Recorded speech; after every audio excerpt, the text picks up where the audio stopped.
This is the Pure Fury Creations Entertainment Network.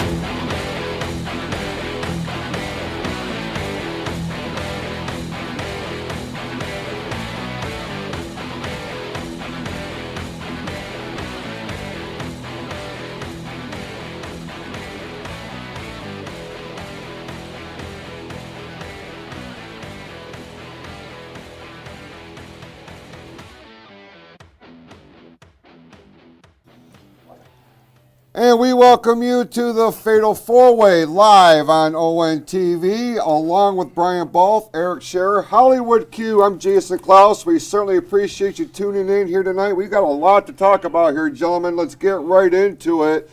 A new WWE champion is crowned in the form of Drew McIntyre, but now the question is, who will he be facing at the Royal Rumble? Well, General Manager Nick Aldis has made this tournament, and the winners of these respective matches will go on to face each other in a fatal four-way on Saturday night's main event, 1 week before the title shot with McIntyre. We've got Sami Zayn and Dragunov. We've got Matt Cardona against Trick Williams. Priest and Solo, Orton and Miz. Q, let's start with you. One of these men are going to be the man who will challenge McIntyre at the Royal Rumble at the end of the month. On paper, if you had the book, where are we going with this? To be honest, I would love to see Dragunov. Really? Get there. I would just to see the match. He's not going to beat McIntyre, but I would love to see Dragunov get all the way to the end and win the Fatal 4-Way and actually win the whole thing. But we're talking about WWE, Royal Rumble, season, Saudi Arabia, and all that stuff. They're going to give it to Sami Zayn. Oh, well. Okay. Makes perfect sense, especially as Sami has come out time and time again. This is the year he's going to be world champion. Eric, do you see Sami Zayn, if he, number one, is he your pick too? And number two, if he is, what is about him that makes you see that he could be a viable contender or possible world champion in WWE? Full agreement that it's that part of the world. They're gonna give it to Sami Zayn, give him the lights in Saudi Arabia. He's not gonna win though. They're not gonna take the belt off of Drew already. Sami's good, but the crowd will sing along when he comes out. But they can't take the belt off of Drew already. So when you consider that with the Royal Rumble being in Saudi Arabia, Sami Zayn is obviously going to get one of those hero welcomes, right? Right. But is that going to translate, Brian, when they come back to the United States in the next week? Is he going to be received with that same amount of fanfare? No. I mean, definitely not. But I think there will be a boost in fanfare. But I definitely don't think Sami's winning this. The tournament? No. Okay. I would lean more towards Damian Priest because we already have built-in history with him and McIntyre. And they already had the backstage segment saying, he already said, hey, if you win, I'm coming for you. So I think that's the way that they will go because we already have a story there. Mm-hmm. No, that's an excellent point. I'm looking at it from a star power situation because, I mean, we're still a year and change, before WrestleMania goes over to Saudi Arabia, and they're already the people in charge over there are requesting The Rock, they're requesting Shawn Michaels, they're requesting Steve Austin, they're requesting all these mega stars. Saudi Arabia is heavy on star power, so I feel like it's going to be Randy Orton and Drew McIntyre at the Royal Rumble.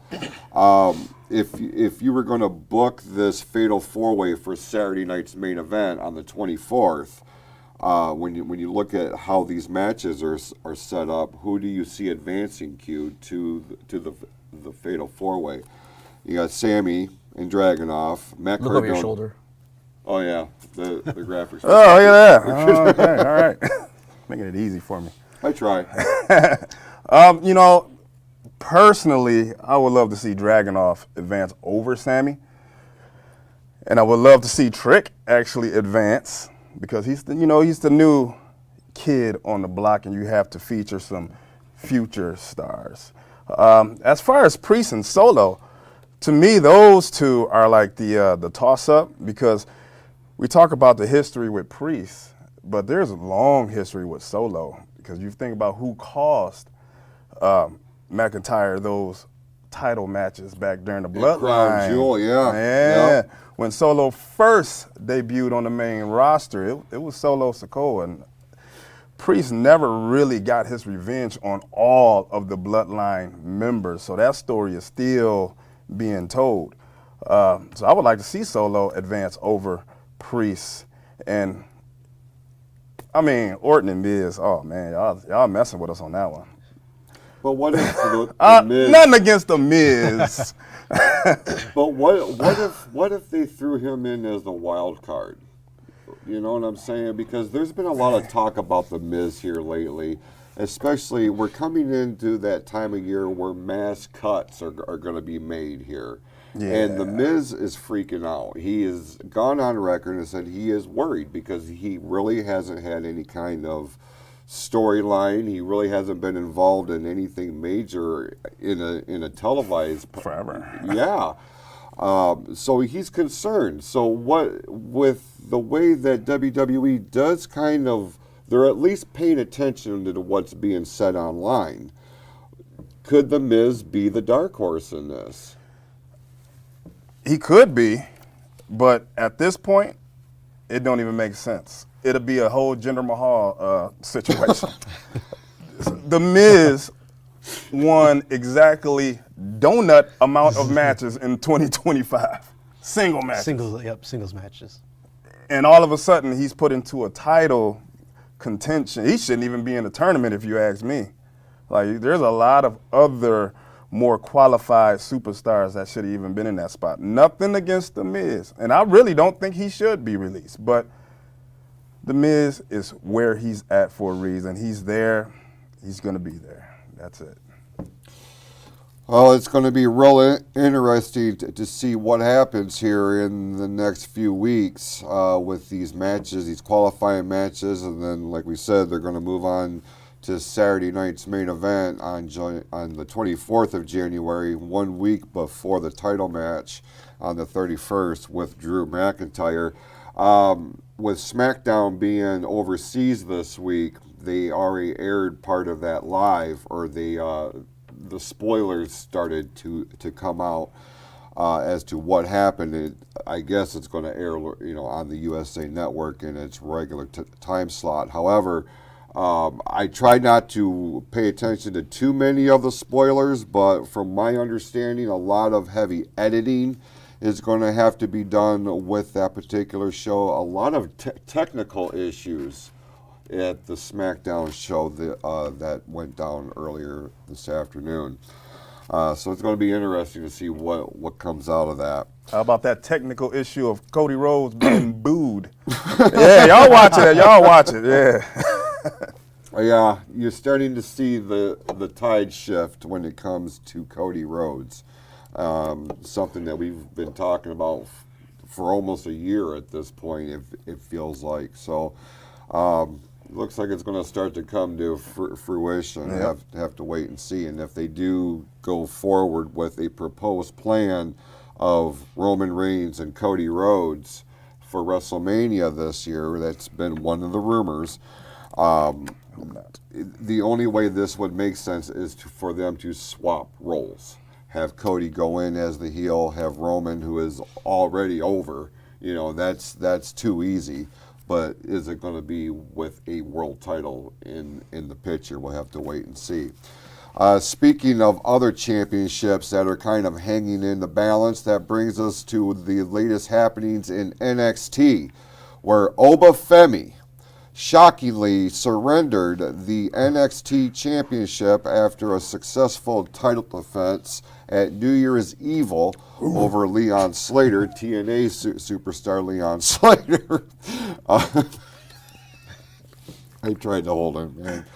But at the very end of that show, at the very end of that show, the camera shot was simply of the NXT title belt in the center of the ring, signaling Oba's call up to the main roster and leaving NXT without a heavyweight champion.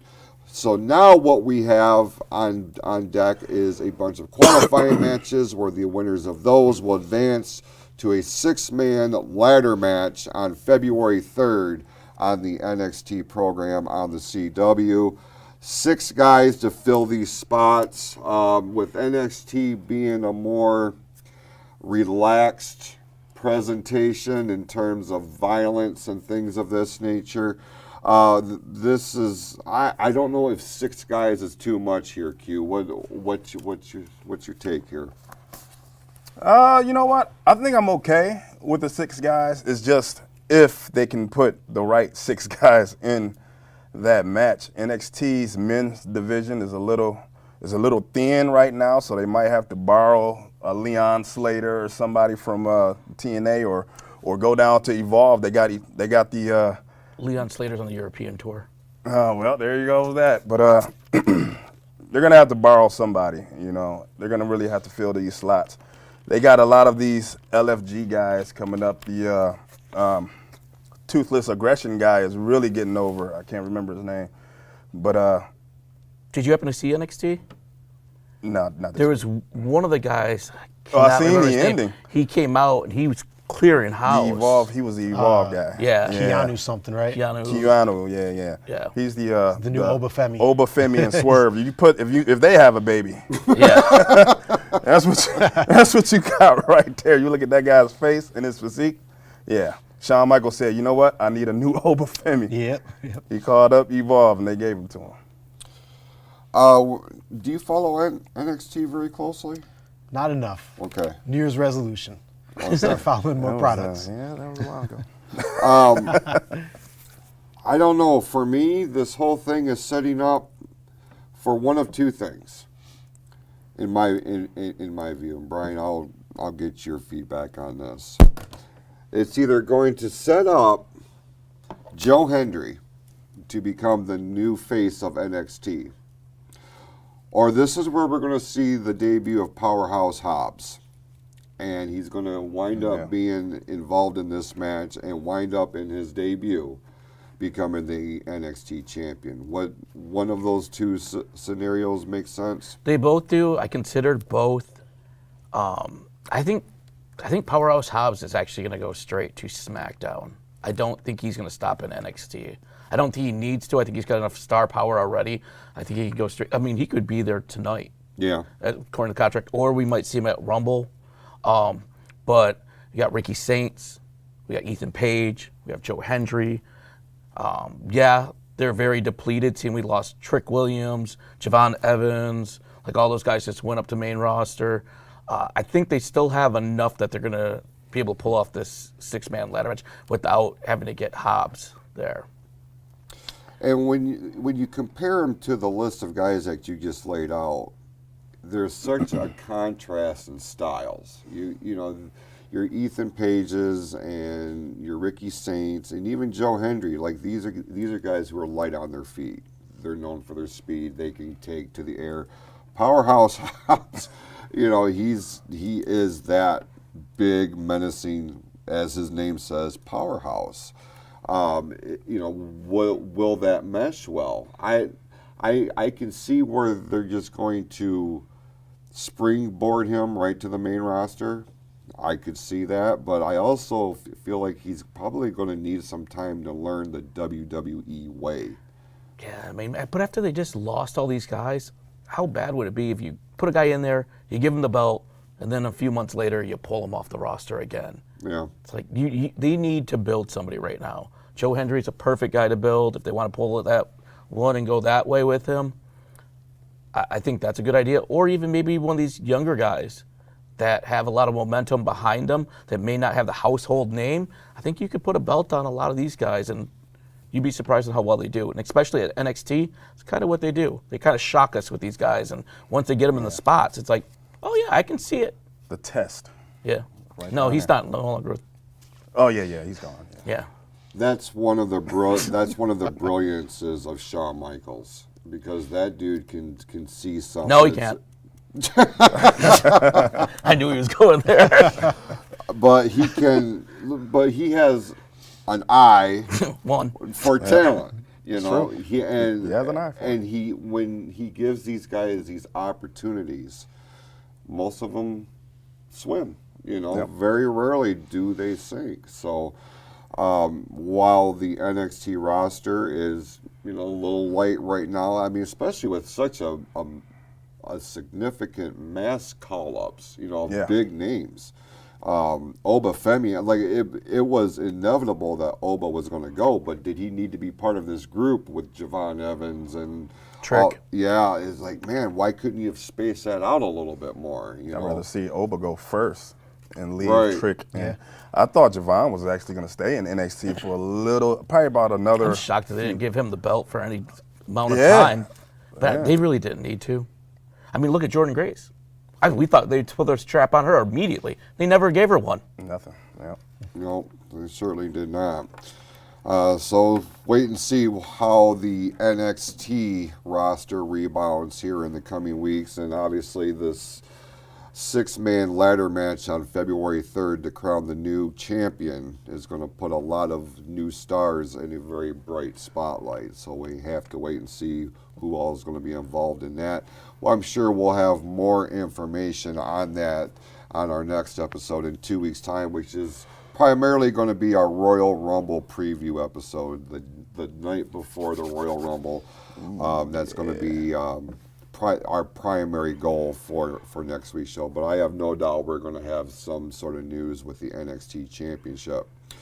Also switching gears and focusing on Total Nonstop Action, who made their big debut last night on the AMC network.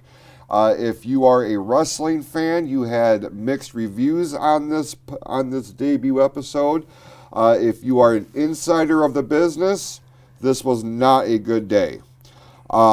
Straight up. It was just not well received from an administrative standpoint based on reports that I've seen from, you know, Sean Sapp and, you know, like Mike Johnson, like reputable wrestling writers and journalists. On screen, a whole new audience was exposed to TNA and their flagship show known as Impact. Put a lot of their stars in a bigger spotlight, and with that, they were very smartly used some WWE talent, including AJ Styles, who actually opened up the show. AJ, as we all know, spent a good portion of his career with TNA before making the jump to WWE in 2016. Now, they're going all in with this new deal with what's wrong? All in. All in. Oh, man. Already.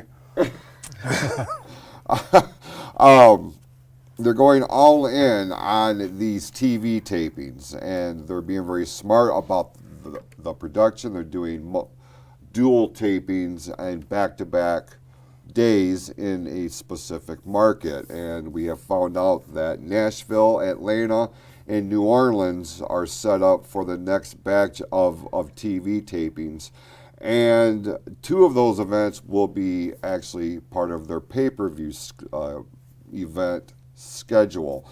No Surrender in February, and then Sacrifice in March. So TNA is going, you know, they're really putting all their chips in on this. Like, and AMC has, you know, apparently going to be a viable partner here. I would have liked to have seen a little bit more mainstream advertisement for this. I mean, obviously it came across my radar because of the algorithm on social media, but for being on a new network, did you see any of this? Have you read anything about this? I read a little bit of it. One thing about TNA is I went back and watched some of their prior programs that I was able to find. TNA needs to freshen up their storylines. To me, the storylines and the pacing of the show is it's just not there yet. I feel like now that they're on AMC, this is the best time to really freshen things up and really show that, okay, we don't have to rely on the WWE superstars to come in for us to look good. But that's what they're doing. They're just relying on the WWE superstars. And it'll get you somewhere, but if you want to get to that next level, you got to show what you can do. Yeah, I'm hoping that the WWE on-screen involvement doesn't become the rule, versus the exception. We did see the crowning of a new TNA World Champion last night. This rivalry between Mike Santana and Frankie Kazarian has been what has really put TNA's world title on some sort of spotlight, because these guys have been killing it, and there's a lot of history between these two, and they brought that rivalry center stage on this debut episode. Brian, I don't know if you caught any of it, aside from highlights or whatnot, but if you have, what is your initial take on this new chapter for Total Nonstop Action? It's the only show I didn't watch this week. I ended up getting no chance to watch AEW, my New Year's resolution, and the rest of them. I saw the clips. I saw AJ being the first one out there, starting the show, which right there off the bat, you're using WWE, you got to start your show off. But Leon Slater wasn't even on the show because, like I said, that's how I knew he was already on the European tour, which a lot of people were complaining about. I did see that they signed Cora Jade. Yep. So she's part of the TNA now. Sonya Deville. Yep, Sonya Deville's like basically kind of like in a management position there. I heard, didn't get a chance to watch it, but I heard at least like 50% of the people did not care for the show. Right. So maybe TNA, instead of just thinking about taking some of the ring talent, maybe they should start looking into stealing away some of the production talent from WWE and AEW. This is where I'm curious what the actual inner workings are with this business relationship between WWE and TNA. How much influence does WWE have? I feel like, and I said as part of the resolution part of the new year, we're going to find out that TNA is much more under the WWE umbrella as kind of like a AAA affiliate for a Major League Baseball team, right? This is where I feel like their network of promotions, you mentioned Evolve earlier, nobody's talking about Evolve really. Nobody. But if you can incorporate TNA, Evolve, and AAA, and you really utilize these organizations as feeder systems before they get the big call up to Raw or SmackDown, you have monopolized the entire business, and in a good way, I feel like, because as long as the other entities still have their own wiggle room to run it the way that they want to run it, man, my prediction of AEW being the number 3 promotion will actually drop down, and they're going to be at the bottom looking up, in my view. Did you catch any of TNA? I heard about the Sonya Deville being the new Stephanie McMahon. Get out of here, Santino. Is he still Santino Marella? Yeah. Okay. Yep. I didn't know if he changed his name. Yep, I heard they opened up with AJ with his old music. Mm-hmm. They had 3 whole matches throughout the night. And, that's about it. And I feel like with their time slot, and again, AMC is a network that is not known to broadcast professional wrestling. That's just not what brought them to the dance. Right. And I guess that's why I was kind of low-key shocked when they announced that this is where they're moving to off of was it Access TV Access or TV. whatever, somewhere way down in the 500s, 600s in on The hunting channel. The what? The hunting channel, I think. That's what it is. Yeah, I mean, it was just craziness. But I feel like they had the right main event for one. Putting your world title on the line in your debut TV show on a new network, brilliant booking. And like I said, these two have great matches, and a title switch happened. So for hardcore wrestling fans, and especially hardcore TNA fans, this show was everything that you've been waiting for a long, long time.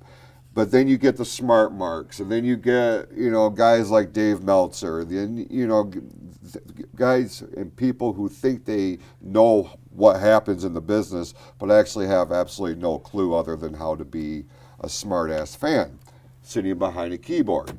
Obviously they ripped it apart. Obviously they said this was garbage and this, that, and the other thing. I looked at it as this was an introduction of TNA wrestling to a new audience. We'll see what happens next week. Hopefully it's more of a focus on the in-ring product instead of, hey, this is who we are. Right. Oh, and we work with WWE because here is AJ Styles. But then WWE fans are going to tune in because the Hardys are there. Mm-hmm. The man we knew as Dolph Ziggler just re-signed with them, so he's going to be there for a while. Elias is there, or Elijah, as he's known there. So there's a lot of WWE faces that are going to be on that program. I don't know, man. I don't know what people were expecting. I don't think it was necessarily a bad way to go about this in their debut. So wait and see what happens. What we're going to do right now is we're going to run a quick timeout. And when we come back to the Fatal 4-Way, we're going to be looking at the roster moves within All Elite Wrestling. We're going to be looking at this lawsuit involving WWE and ESPN. I can't wait to dive into this.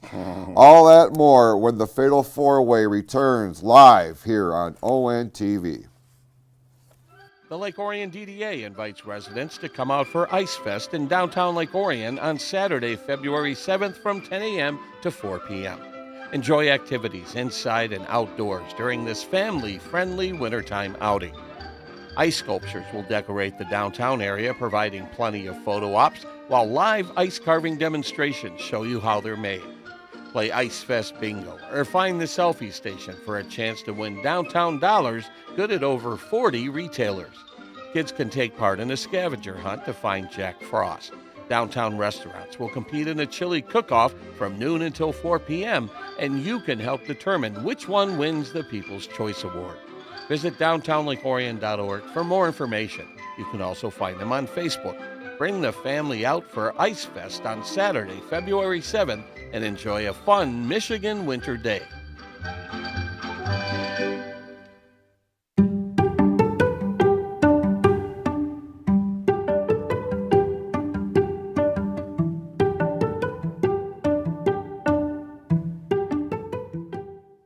Hi, I'm Joyce, the small business consultant for Lake Orion with Oakland Thrive. At Oakland Thrive, we're here to strengthen and grow small businesses across Oakland County. We provide one-on-one consulting and connect business owners to experts in marketing, accounting, legal, strategic planning, and more. We also offer classes on topics ranging from social media and marketing to legal contracts and QuickBooks. All of our services are available to you at no cost.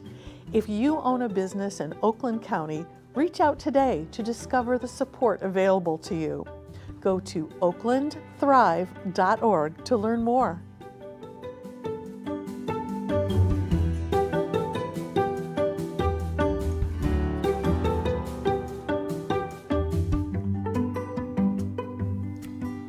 And we welcome you back to the Fatal 4-Way live on ONTV, along with Brian Balfe, Eric Scherer, Hollywood Q, Quadell Edwards. I'm Jason Klaus. We appreciate you tuning in here. Gentlemen, let's switch our focus over to All Elite Wrestling. A lot of headlines coming out of the Jacksonville-based promotion with some roster shakeups. We learned that the contract of Powerhouse Hobbs has expired, and he is expected to sign with WWE.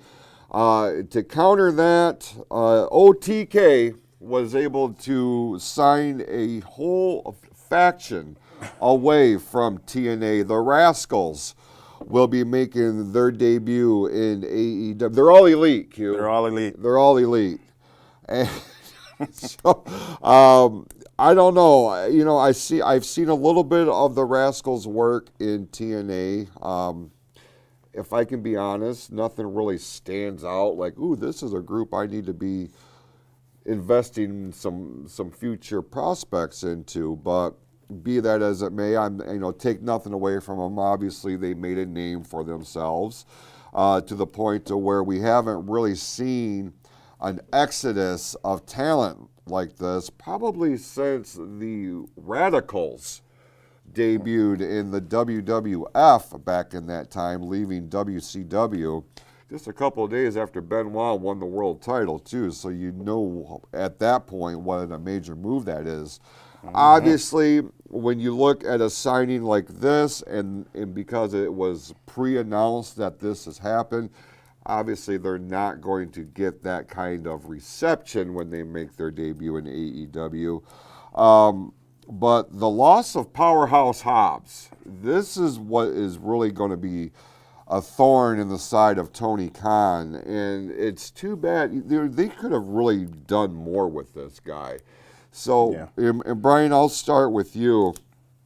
With him coming to WWE, presumably, this is the move that he had to make, right? Because obviously, by all accounts, it looks like he had reached his ceiling with AEW. Yeah. From everything I heard, AEW offered him a large chunk of money, but he said he really just wants a new venue to explore, which basically everyone's assuming is WWE, Right. which I heard it was basically 100%. I'm curious on what we're going to see him as for a name, because he's not going to be able to use the Powerhouse Hobbs. People have speculated it might just be Hobbs. Hobbs, yeah, that's what I'm hoping he uses his first name Calvin along in that. But I'm curious, if the switch back to the Rascals, how do you do that contract with multiple people? Are they each signing individual contracts? I saw that and I was like, how do you do this? And how did everyone's contract come up at the exact same time? Where someone floating without TNA contracts for a bit? I was just going to say that. TNA TNA is notorious for that stuff. It's not until recently that they started locking down talent for extended periods of time. A lot of these guys were going on nightly deals. Pride was like that before all the Pride guys came to the UFC. They were shocked that they had to sign contracts. When it was Pride fighting, they were just handshake agreements with basically the Russian mafia and the Yakuza. Yep. But, yeah. I'm excited to see what happens there. I think it's a smart move for him. I think, like you said, AEW wasn't pushing him to the utmost of the top, and I think that's exactly what's going to happen to him in WWE. 100%, and that's why I felt like, well, maybe having him go to NXT first to become that dominant force, get his feet wet in the WWE system, but still be the face of NXT, much like what we saw with Obafemi. What I'm concerned about here, Eric, and I'll ask you this, there's a lot of similarities between Powerhouse Hobbs and Obafemi. What can NXT do to make sure that if they do bring him on under their umbrella, he has a different presentation than what we just saw with Oba? Ooh. Pop quiz. Yeah, I'm stumped. Man, to not answer your question, to jump on Brian. I'm going to avoid what you said. Yep. Or I guess to go off of what you said with the NXT. I like him going to NXT. I don't know much of this guy. I don't follow AEW. Look at him. Just look at him. He's a big fella. I think WWE kind of squandered Jeff Cobb a little bit by throwing him right up to the top. So I like your idea of putting him in NXT first, make him the big dog there. Don't just throw him in with the bunch and have him get lost in the shuffle. That is a great point because until you said his name, I forgot about Jeff Cobb. If I can be honest with you, like Everybody has. That's a shame. Yeah. Because that dude was somebody, on the independents and overseas. He finally gets, signs with WWE, and the next thing you know, he's just there. With face paint. With face paint. Other ones that I'm annoyed about, the Motor City Machine Guns. Yep. They should be dominating the tag team scene on SmackDown or Raw. But now they're sending them down to AAA to do special appearances for their TV tapings. It's like you have one of the best organic tag teams in a long time, and you're doing nothing with them. Nothing. And you could really use those two guys to really revitalize the tag team scene on one of these shows and actually get some established tag teams. That's why I wasn't mad this past Monday when I saw Dragon Lee teaming up with Penta. I would prefer Penta to team with his brothers, so we had a brother mass team or what have you. We haven't had that in WWE. If they really focused on them, they could be the team on one of these shows. You know what I'm saying? They definitely have all the work into having a great tag team division. They're just not pulling the trigger on it. They're not booking them The right. people are there. They're not booking them right. That's They're not putting a spotlight even on it. Right. When they are, it's all backstage segments where they're all just arguing with each other. Like they're best friends, but they're just squabbling over something. It's With like no character. there's no heat there. There's nothing. Don't you worry, though, if Powerhouse Hobbs goes to NXT, they're going to give him the belt, and we're just going to see Joe Hendry shrink more into the shadows yet again? It's a good point. It's a Because right now he is with everybody that was there. Now everyone left. It's like, come on, step it up. Because I think if Powerhouse Hobbs goes there and we push Hendry down again, it's going to be that much longer before we see him on the main roster. You say that, and the other person that comes to mind for me is LA Knight. You keep bringing them up, but then you just keep squandering opportunity after opportunity, and I have worried about that with Joe Hendry. We were at WrestleMania when he came out to face Orton, and dude, the pop and the energy as soon as his music hit, and I looked at my girl, I'm like, this guy is the future. He is going to be factored into the future of WWE in some way, shape, or form. Man, they got somebody special with Hendry, and I don't want them screwing that up. That I do worry about that. And putting Hobbs on NXT would definitely put him further down. Can't be having that, Eric Scherer. Do you believe in Joe Hendry? Where is he? No, he's showing up. Next time I do that, I'm going to have his music queued up. Why are they not selling cutouts of him everywhere? Oh, for real, dude. I'm going to have to make Put him my right own. behind the little blinds there. Say his name and Pull him out. All right. Before you go. Yes, sir. Before you go on. Yeah. I want to say this about Hobbs. I think he should go to NXT because I believe if he go up to the main roster, he's going to quickly be LA Knight. He's going to be it's crowded up. It's crowded up there right now. So if he goes to NXT where it's depleted, there's no reason why we can't have Joe Hendry win the strap first and then Hobbs win it next. Or even if it bounced back and forth between them two, they could be the two top guys. What you're saying is what we see more of is titles bouncing around. Yeah, there Too we many go. top guys without belts. Move the title around. Move the title around. Now, I don't mind long title reigns, but every title reign don't have to be a year. So if they just bounce it around between them two for a hot second until the next big thing come, like Keanu Reeves, whatever his name is. John Wick is joining WWE? Until he's ready, or I was whatever. like, no, he's not going to see Reeves, and then he did. And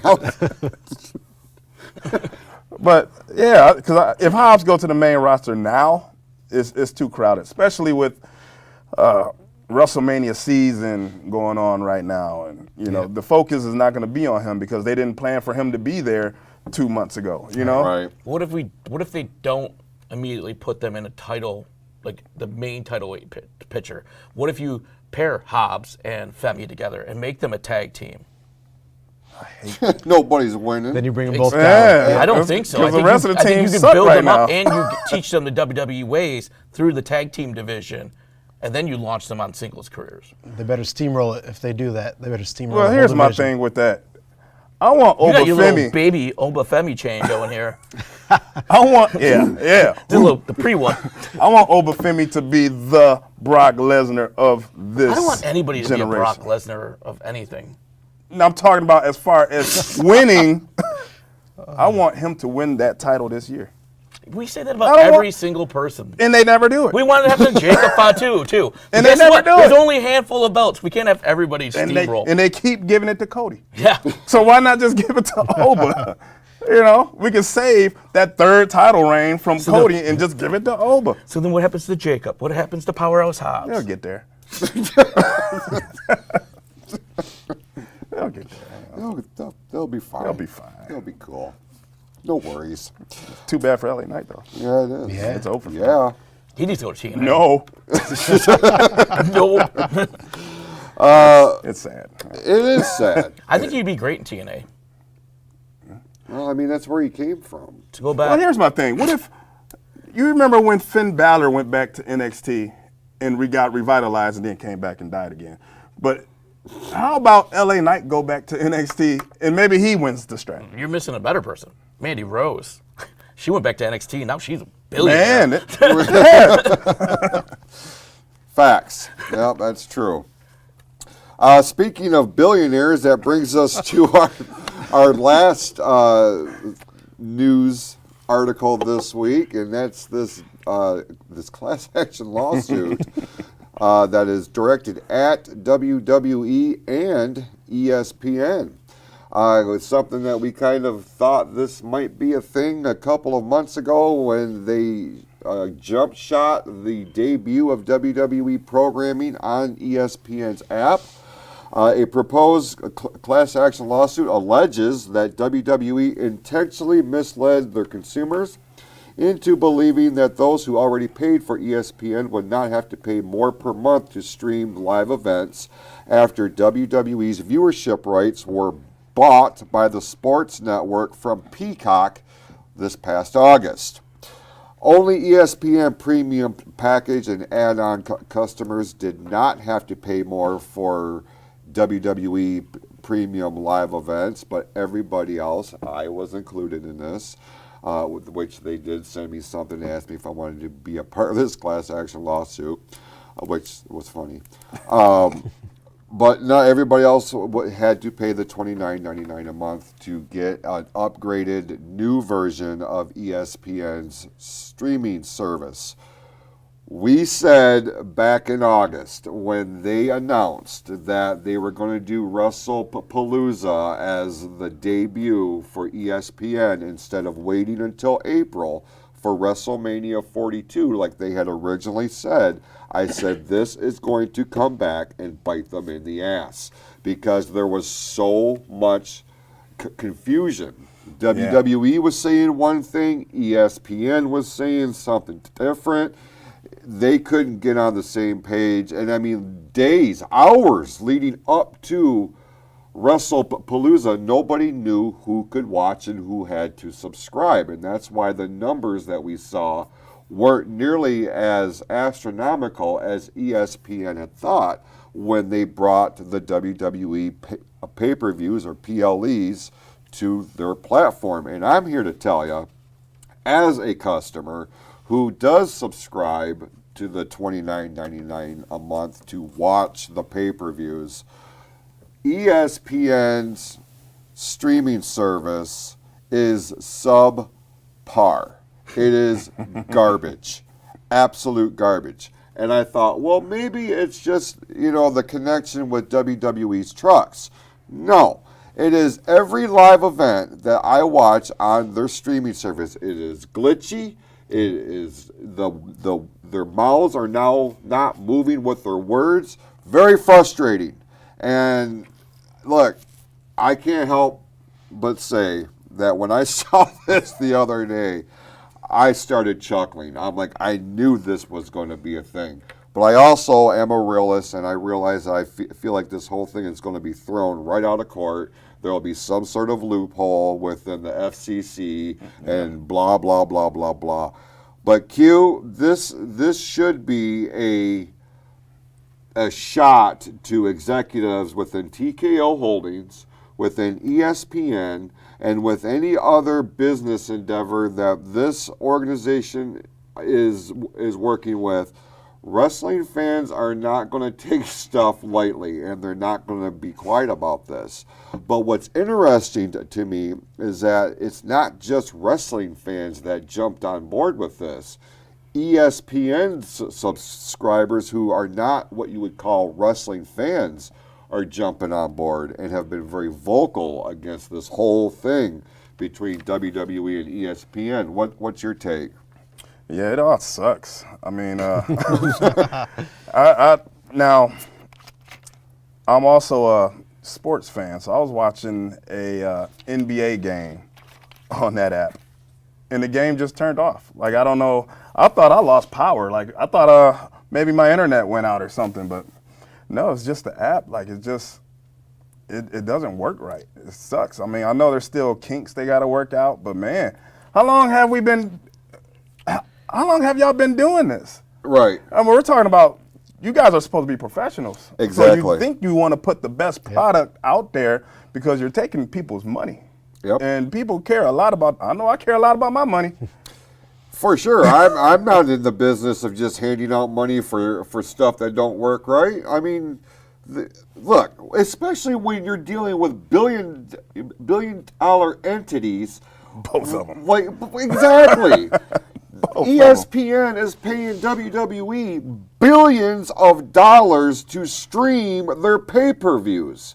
You would think before you even roll out the first event, you would have done some sort of low-key test run or something.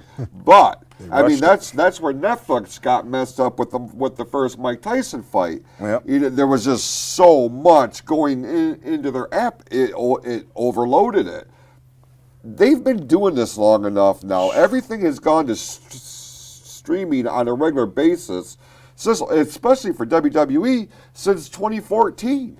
We're 12 years into this thing. This is where things are going now. They moved Monday Night Raw, their flagship show, to a streaming platform. What the hell are we doing, and why is this even a thing, Brian? I warned you guys when it first happened. I said ESPN was known for this. That's how they were with the UFC fights. Yep. The amount of times I had to call and complain because it was cutting in and out, or you lost half of it, or it didn't start for like the first half hour. And you'd be like, hey, I want some of my money back. I just paid $70 for this. And I didn't get the first half hour of a 3-hour-long pay-per-view. Right. But I think it's a problem with ESPN. And thank God I watch mine on Netflix instead. Look, that might be the way to go here. It is, and it has been. And listen to Stephanie McMahon. She told you herself. Yep. Get a VPN. Get a VPN. We need to get a VPN. And for those who has a VPN, already know the Smackdown results. I watch Smackdown. I watch NXT through from Netflix. Everything I watch on right on Netflix now. Yeah. And I just turn it off and turn it on, turn it off, turn it on, whatever. Well, and what's funny is that the longer this stuff goes, and that's one of the things that I had thought about when I saw this news article. And this wasn't a wrestling site that I saw this on. This was like the New York Times or something. Like, it's gotten that much coverage. Like, you guys pissed off the wrong people here. But it got me thinking about how many fans are going to slowly but surely start switching over to the And how much is that going to kill that deal for ESPN? And ESPN's going to be like, All right. we got to stop VPNs. Didn't they get upset with Stephanie I'm for sure promoting they did. it? I'm sure they did. They really did. Like they were threatening to have her podcast pulled. Yeah. But it was a paid ad. It was the she got paid for VPN that. people paid her a good amount of money, knowing what they were doing. Yeah. She knew what they were doing, but her show was brand new, and as we all know, WWE, what motivates them is money. They don't, at this point, they don't care what it sacrifices. They just want money. We've seen that since TKO became a thing, since McMahon has been out of it. And it's crazy to see how much has changed behind the scenes and how that is starting to trickle into the on-screen presentation. It's absolutely, for us who's been watching wrestling, like I started watching wrestling in the early 80s, man. Like, this is all I've known. Oh, he's old.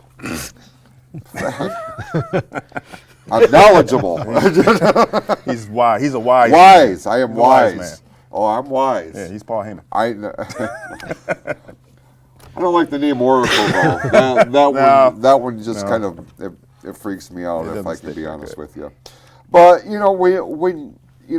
for fans of our age group, and that's some younger than others. That's what fascinates me about having conversations with younger fans or newer fans. Is like, how are you looking at the product? I know how I look at it, but like, I have a skewed view of it too, because I got into the business. I spent a good portion of my life in the business, so it's hard for me to look at the product as a fan half the time. I've gotten better about it now since I've gotten out of the wrestling business. I'm more apt to look at it like, oh wow, okay, that was cool, or that didn't work for me, brother. But then I'll like, well, why the hell did they write that like that? Right. You know what I'm saying? And then that's why I quit corresponding with people on Twitter, because I could make a whole show out of it. You know what I'm saying? And if I wasn't worried about getting sued, I would straight up take these screenshots and bring them out. Maybe I should do that. Maybe we should test those waters for the final segment, Jackass of the Week, and we'll throw up the graphic of a tweet that just makes zero sense. This is the IWC. This is why I cannot mess around with this. Speaking of backstage and Netflix and being in the business, Unreal Season 2 starts Tuesday. Yes, it does. Who's watching? I'll watch it. Oh yeah. I will say, we were sitting on the couch and they showed a preview for it before one of the shows we were watching, and Amber's like, I'm like, she goes, I wouldn't watch really like wrestling shows, but she goes, I could really like get into that watching that. So I was like, all right, we'll watch it together. What was cool about last season, the first season that they did on that show, is a lot of it centered around Jey Uso's road to WrestleMania. Yeah. And they had one episode that was just WrestleMania. And it was cool because, she and I went to Vegas to be there for the Sunday night show and to see what all went on behind the scenes versus what our experience was sitting among 60,000 people in that stadium. And it's like, wow. I know, and I understand why people have a negative opinion on that show. Guys like Paul Heyman, guys like Jim Cornette, purists. Like these are the guys who, they lived their lives in kayfabe. Protect it. Yeah, it was to protect the business. And this show, literally, it just rips the top right off of it. So, but on the other hand, it's good that people can, critics, I guess I should say, get to see what the wrestling business truly is. And that is nowhere near as fake as they're so quick to use that word. Oh, pro wrestling is fake. You watch this show and you see what actually goes into being a professional wrestler, or you see what goes into the production of a live event. if you're being honest with yourselves, you will have a different opinion on the business, because I'm here to tell you, I mean, even though my involvement within it was on an independent level, much smaller level, I got news for you, man. Like, I got creaks and cracks that happen every other day that tells me that pro wrestling is one of the most realest things that you will ever be involved in, whether you are an in-ring performer or whether you're somebody who watches it on TV or on your devices or whatever. There is not a more real and authentic form of sports and entertainment on the planet. Would you agree? Absolutely. Absolutely agree. Yeah. Yeah. That's it. Okay. One more thing. Seeing no one's talking. WWE 2K26. Heard they're having a 400-person roster, including TNA and AAA wrestlers. See, this is what I'm talking about. This is one of the benefits of being under that umbrella. That's huge. That might actually make me want Rumor to is buy CM it. Punk is going to be the cover, and it's going to have a very unique follow my career with him, where it not only follows his path, but also gives you branches off of, like, a what if situations. Like, what if he didn't leave for AEW? What if he would have got his WrestleMania moment earlier? So it seems very interesting. I love the inclusion of AAA and TNA people. Like, how are you going to use Mr. Iguana? He's going to have the prop. Yeah, I'm like, just like they had New Jack. You have to have a they had second New Jack controller in to this control last Iguana. game, and he came out with a basket full of weapons. Yes. He's the only one that was able to do that. If you're Tony Khan and you're looking at how much money you spent for Ring of Honor and how much money you're sending over to CMLL to form his own little conglomerate, you're looking at what WWE's doing. With AAA, their numbers are up. TNA, their exposure has gone beyond. And now they're going to be included, with this video game. I'm not a gamer, but back in the day, I would play one video game. I would get one video game a year, and it was the wrestling game. It was the WWE game. Yep. That's the one game that I would play. And we would sit there and create your favorite wrestlers who were not part of WWE, right? So now you're getting all of that in one game. You're a gamer in some regards. Is it a video game or more board games? Board games. Board games here, yeah. Me too. You're a gamer though, a little bit. Used to be. Yeah. I still buy them. I buy all the 2K WrestleMania games or WWE games, and my youngest boy Jackson is the one who actually plays them. I basically watch him play. Same. Yeah, listen, the last video game console I bought was a PS3. Okay, so I mean, that was the worst one. Look, the opportunity was there and I took it. Yeah. I mean, I still use it as a DVD player, so it's not like I totally it works. Be that as it may. Listen, we're going to go ahead and put a bow on this week's episode. We certainly appreciate everybody who tuned in here. We will be back in 2 weeks' time for a very special and now annual Royal Rumble preview edition of the Fatal 4-Way. We're going to be breaking all things down that is scheduled to take place January the 31st in Riyadh, Saudi Arabia.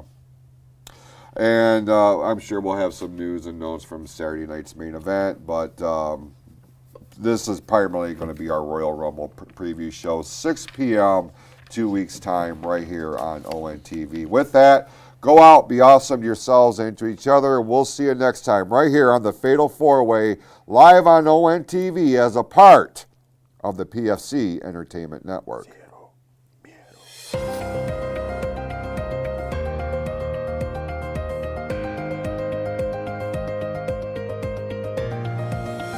This is the Pure Fury Creations Entertainment Network.